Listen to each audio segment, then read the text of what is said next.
ओम 18 जून 2024 clip 49. श्रोते हो नमस्कार. कालच्या भागात आपण अक्कलकोटचे महत्त्व, स्वामींचे भक्त व सेवेकरी आणि शेवटचा संदेश येथपर्यंत ऐकले. आज त्यापुढचा भाग. वाचन संध्या जोशी, मुंबई. चरित्रातील लीला प्रसंग. अक्कलकोट निवासी स्वामी समर्थांच्या संपूर्ण जीवनात अनेक अद्भुत चमत्कार नित्य घडत होते.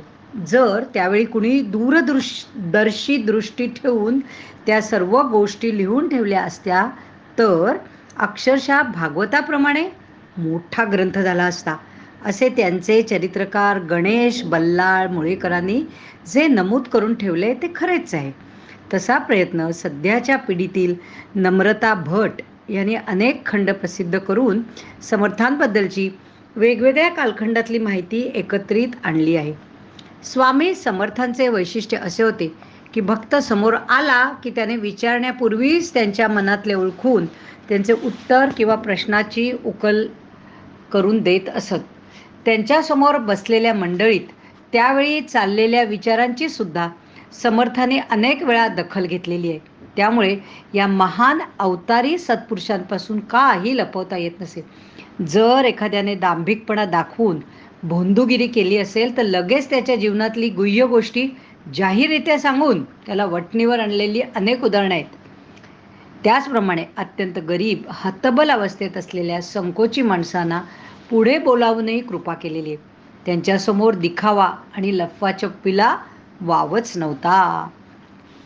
विष्णुबुवा ब्रह्मचारी.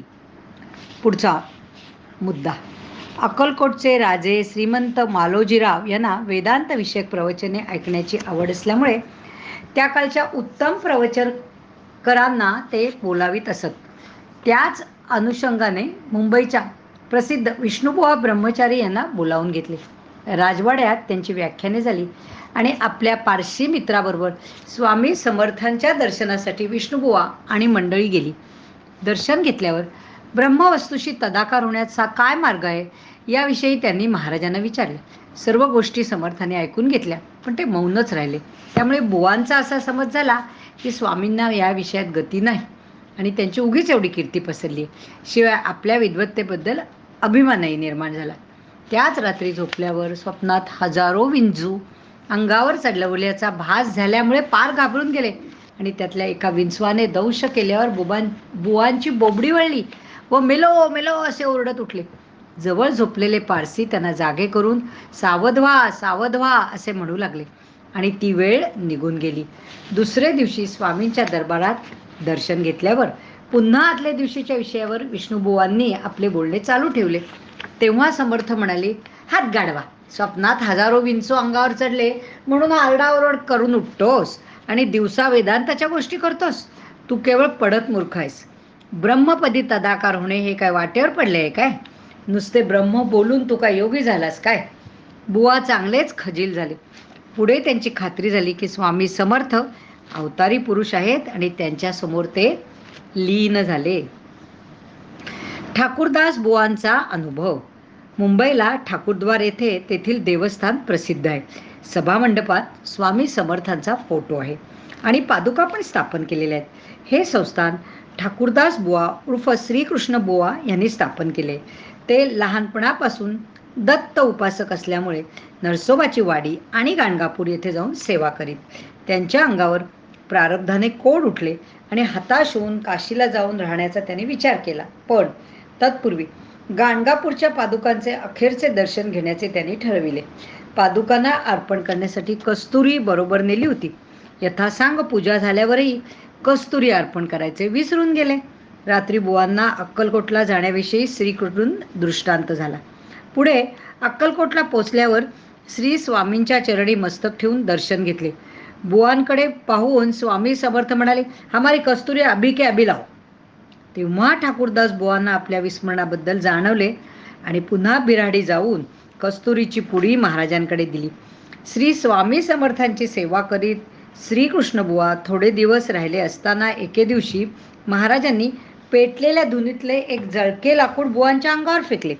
सेवेकरी बुवांना म्हणाले, तुमचं काम झालं. त्याचप्रमाणे ते काष्ट नित्य उगाळून त्यात गाणगापूरचे भस्म घालून ते मिश्रण कोडावर नित्य लावत राहिले. काही दिवसानंतर तो पांढरा डाग नाहीसा झाला. बुवांच्या पत्नी सौ राधाबाई याही स्वामीनिष्ठ भावाने सेवा करीत होत्या. स्वामींची एकनिष्ठ भावाने सेवा करीत होत्या. बाईंनी पुत्रप्राप्तीबद्दल महाराजांकडे विनंती केल्यावर महाराजांनी आपल्या डोक्यावरील टोपी बाईंच्या ओटीत घातली. हा महाप्रसाद मिळाल्यावर 1 वर्षाच्या आत त्यांना पुत्ररत्न प्राप्त झाले आणि त्याचे नाव गुरुनाथ ठेवले. स्वामींच्या आज्ञेप्रमाणे त्याचा व्रतबंध अक्कलकोटला झाला. पुढे ठाकूरदास बुवा कीर्तन करीत असताना स्वामी समर्थाने आपली भरजरी टोपी काढून गुरुनाथच्या डोक्यावर घातली.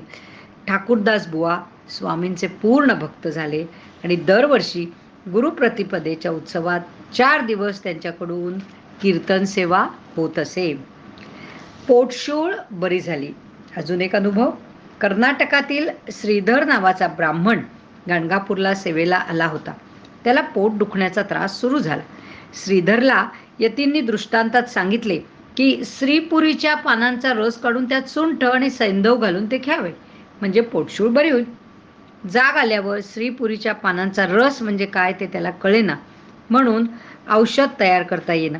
दुसऱ्या दिवशी पुन्हा दृष्टांत होऊन अक्कलकोट स्वामींकडे जाण्यास सांगण्यात आले.